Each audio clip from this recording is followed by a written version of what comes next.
सध्या मार्केट कसं आहे, सोयाबीनची आवक कशी आहे आणि काय परिणाम झालेला आहे, त्याची कारणं काय काय सांगता येईल?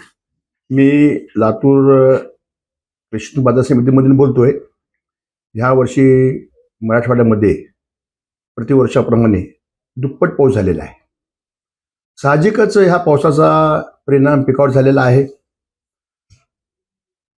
प्रत्येक वर्षी ह्या वेळेमध्ये नवीन सोयाबीनचे जवळपास 10,000 कट्याची आवक असते, परंतु पावसामुळं आज 1,000-1,200 कट्याची आवक आहे. भाव 3700 ते 4200 रुपये आहेत.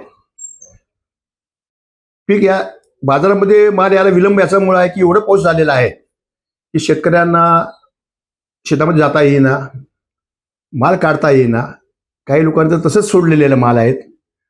2-3 दिवसापासून उघाड झाल्यामुळं पुढच्या आठवड्यापासून बाजारामध्ये ह्या सोयाबीनची आवक वाढण्याची शक्यता आहे.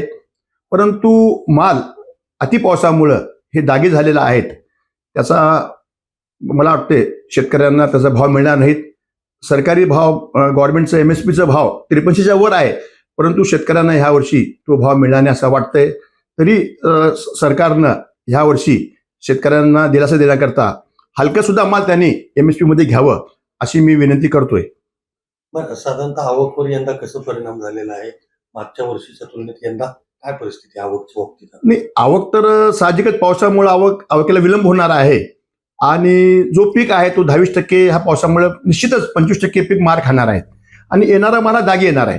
त्याच्यामुळे शेतकऱ्यांना त्याचा भाव मिळणार नाहीत. आणि खरी परिस्थिती आता 4 दिवस झालेत, पाऊस उघडलेला आहे.